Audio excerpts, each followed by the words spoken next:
Hey, I want to talk about why we might need hormones. The adrenal relay is this theory, this idea that when we're going through perimenopause and menopause, the ovaries stop producing estrogen, progesterone, and testosterone. They hand that baton off to your adrenal glands, and then they take up production. There's this part of the adrenal gland called the cortex that is responsible for production of DHEA, estrogen, progesterone, testosterone, and especially the estrogen and the testosterone and progesterone after you're done ovulating. It's for women, obviously.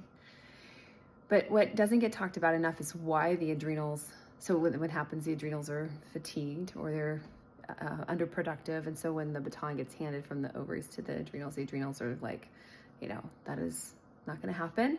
Nice try. They're exhausted. And then you end up with this big drop in your sex hormones.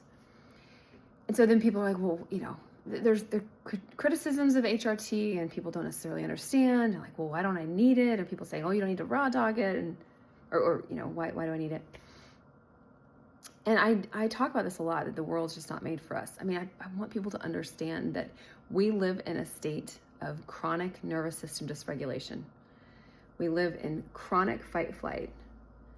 I mean, this is the reason. If we are living in chronic fight-flight, then your adrenal glands are working really hard to produce cortisol in response to stress constantly.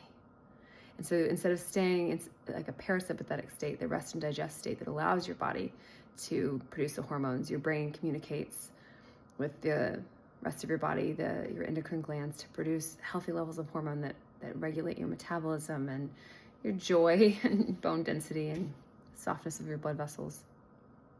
But when you live in fight-flight, none of that stuff is happening. And the reason we live in it is because, again, we are not living in community, not interdependent community, and we're not experiencing collective grief together. When we suppress our emotions, the grief, the anger, the anger, the fear, when we push all that shit down and we don't allow our systems to release it and move it through, that is when you get disease. Everything gets stuck. Gets stuck in all kinds of places. And this is not new to science, right? Like, people know the body keeps the score. We have way more trauma-informed providers out there. But it is this stuckness that causes disease. It's the stuckness that puts you in that fight-flight all the time. That's why somatic movement is so good. Moving, dancing, moving your hips. And what I've seen is that there is this holding, this valve that needs to be opened all the time, like regularly, to allow that grief out. You close the valve, you go back to your life. Open the valve, let the grief out. Close the valve, go back to your life. This grief is so essential for us to feel in order to be out of that chronic fight-flight, and grief specifically. And this is, I'm just beginning to understand this and seeing it in my own life and seeing it in clinical practice. But, people move anger, and that's great, and they can allow themselves to feel big emotions, but really the grief.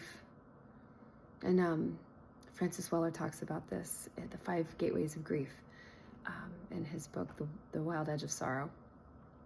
But to really experience sorrow and loss, and to be able to experience the beauty of it on the other side, that calms your nervous system. So metabolism, gut health, autoimmunity, MCAS, hypermobility, POTS, cancers, all of these conditions are manifestations of truly of suppressed emotion that causes, for whatever reason, ancestral trauma, actual trauma in this life, fear, lack of security, lack of safety. These things are very real. But in essence, the suppression of all this emotion leads to nervous system dysregulation and sympathetic dominance, and that disrupts normal function of your immune system and your hormonal system. So let's take our supplements, let's take our hormones, let's do the things, but let's also really focus on experiencing and befriending collective grief so that we can all support each other. So I hope this is helpful. Blessings.